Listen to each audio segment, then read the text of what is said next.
Ka jingyo vote ki kertong ka UDP na Garo Hills. Tongin pej katno ka UDP ka yo. U kertong ka UDP na Ronggara siju u taseng sangma u yo chispa khandai pyo vote. Badu ba job na Ronggara udai u kertong ka NPP u rakam i sangma. U kertong ka UDP na dalu assembly u Kennethson ar sangma u yo nrius pa laifosan vote. Badu ba job na dalu udai u kertong ka NPP u branding sangma. U kertong ka UDP na Salman para assembly u Ronald Rickman sangma u yo arajar news pa nriu vote. Badu ba job na Salman para udai u kertong ka NPP Uyan Botham Kesangma.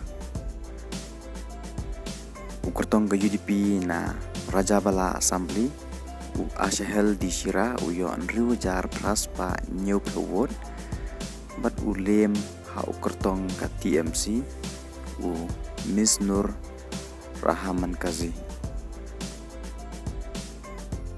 U kertong ke UDP na Tikrikila Assembly u Julius di sangma u yo lais pa khat lai vote.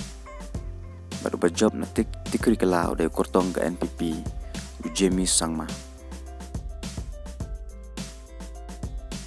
U kortong ke UDP na Raksam Gere Assembly u Sushil Gayare u yo arspa ndrip way vote bat u lem kortong ke NPP u Limison di sangma. U kortong ke UDP na Rongjeng Assembly u Andris G Mumin u yo khatlais pa ndrip vote. Badu ba job na Rongjeng udah u kortong ke NPP u Jim M Sangma.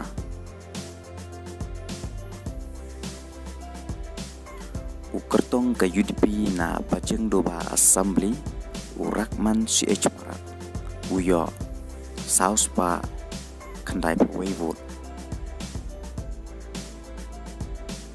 U kertong ke UDP na Rizubel para Assembly u Tapos di Marak u yo arspa khandai ar vote.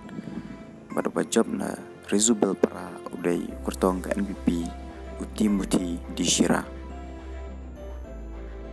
U kertong ke UDP na Mendi Pathar Assembly u Subrto Ji Marak u yo ciejar khatnya vote.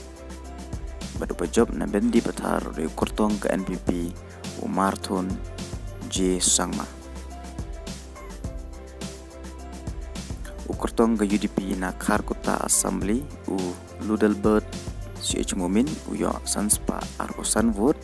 Badu ba job na Kharkota udah kertong ke NPP u Rupert M Mumin. U kertong ke UDP na North Tura Assembly u yo nrius pa nrifosan vote. Badu ba job na North Tura udah kertong ke NPP u Thomas E Sangma. U kertong ke UDP na Rangsa Kona Assembly u Bipul Sangma u yo arspa sanposan vote. Badu ba job na Rangsa Kona udah kertong ke NPP u Subir Marak. U kertong ke UDP na Phulbari Assembly u Zin Bawat and Sangma u yo saus pa vote. Badu ba job na Phulbari udah kertong ke NPP u Eti Mondal. U kertong ke UDP na South Tura Assembly u John Leslie Sangma u yo news pa new penri vote. Badu ba job na North na South Tura udah Konrad K Sangma udah Chief Minister la arsin kanti hagan ka samai ka mamta. Ke UDP ke bolong keseng ke bahaya kani ke jela keseng riulum ke klaim job tang iwei nong mikmat napo Garo Hills. Kani ke vote ke baki kertong ke UDP ki yo na Garo Hills kani ke election ar pulai.